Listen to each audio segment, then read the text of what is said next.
Emma doon sa anak-anakan namin kasi sabi niya, Ma'am, gagawin kong advocacy na i-expose ko. Talagang I want to stop yung slavery sa workplace. Yung slavery na parang inaabuso ang mga manggagawa. At ang sabi ni Emma, para magawa mo yan, dapat may sarili kang negosyo. So sabi ko kay Emma, bakit ganun ang sinabi mo sa anak-anakan natin? Mukhang mali naman yung sinabi mo. Na para may magagawa ka, dapat you should be on the top. That you should be successful. You should be okay. Pero dito sa example natin, we have someone who is not okay. We have someone who has limited freedom or no freedom at all. We have someone who is at the bottom. Nasa ilalim siya. Kaya I think it's better to say that if you're a follower of Christ, it doesn't matter where you are. Whether you are on top, you're in the middle, or you are at the bottom. Whether you are the most favorite or the only favorite, or you are the least favorite, it does not matter. Say that with me. It does not matter. It does not matter. Yes. It should not matter for the child of God. If you remember po, si Daniel, tinapon doon sa yungin ng may leon. Is that a good place? No. Yeah, but did it matter? No, it did not matter, right? So let's say that again. It did not matter. That's right. It does not matter. But what you do, what your faith is, what your response to your situation will determine whether you will be a victim or you will be an instrument in God's hand to bring light into a dark world and to bring freedom into a world filled with slaves.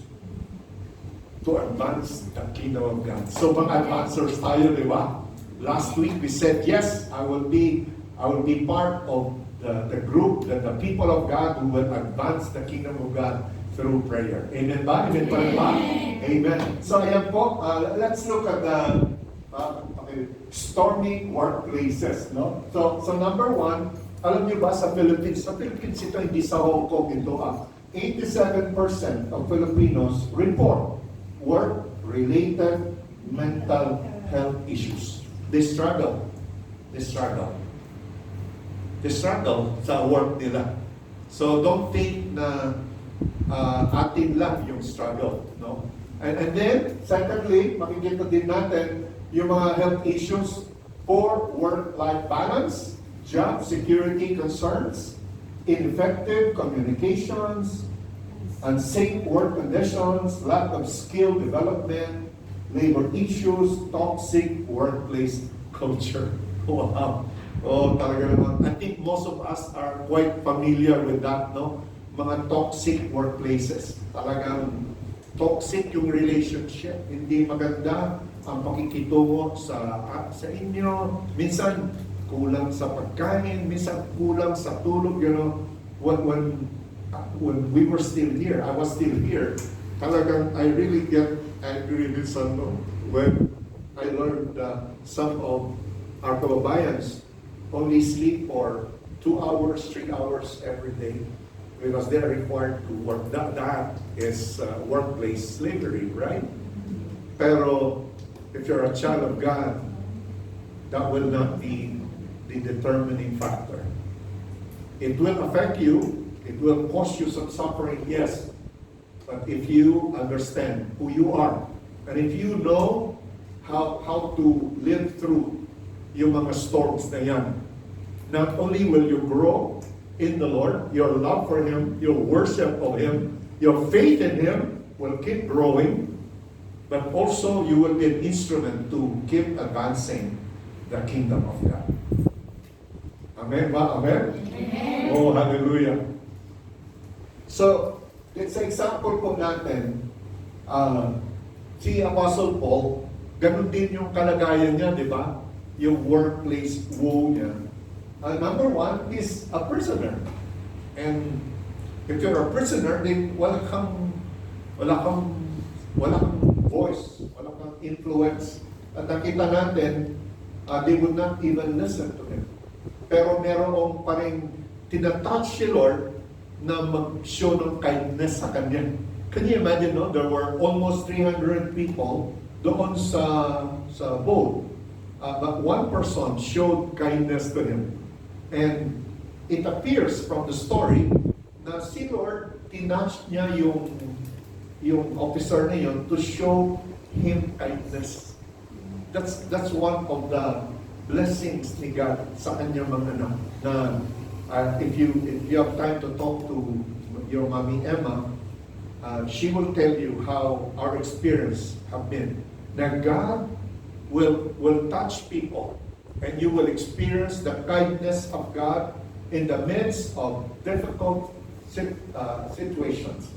God will always have someone who will minister to you. And of course, siya mismo, si God mismo will be there to minister to you. And then, kita natin ano, authority capital. And do you understand the word authority capital? Na wala siyang capital na hindi siya kinikilalang apostle. Hindi siya kinikilalang lingkod ng Diyos. Hindi siya kinikilala na mabuti na tao. No authority capital. Wala siyang karapatang magsalita, wala siyang karapatang magbigay ng direction. Zero talaga, zero authority capital. Pero alam natin, babalik pa rin ni Lord yung kanilang kalagayan. Gusto ba natin yung ganun, mga loved ones? Do you want yung influence ng buhay mo to be experienced by others? Right? Amen. Right? This is what we see with Paul na prisoner siya bilanggo, parang kawawa. Pero nung dumating ang bagyo, yung kawawa, hindi na kawawa, kundi siya na ang nangangawawa. Hindi po. Kidding. I'm just kidding po. Nagbibiro lang ako. Pero yung parang kawawa ay nagkaroon na ng tinig. Binigyan siya ng favor ni God. At nagkaroon siya ng opportunity. Look at that. So, threat of execution, uncertain future, and then, yun pa, dumating na yung bagyo. Ang pangalan ng bagyo po ay Eurakilo. The northeaster.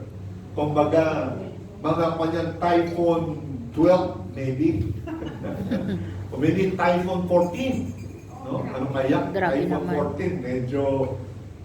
Ako, nung Lunes po, pumunta ako sa aking walking.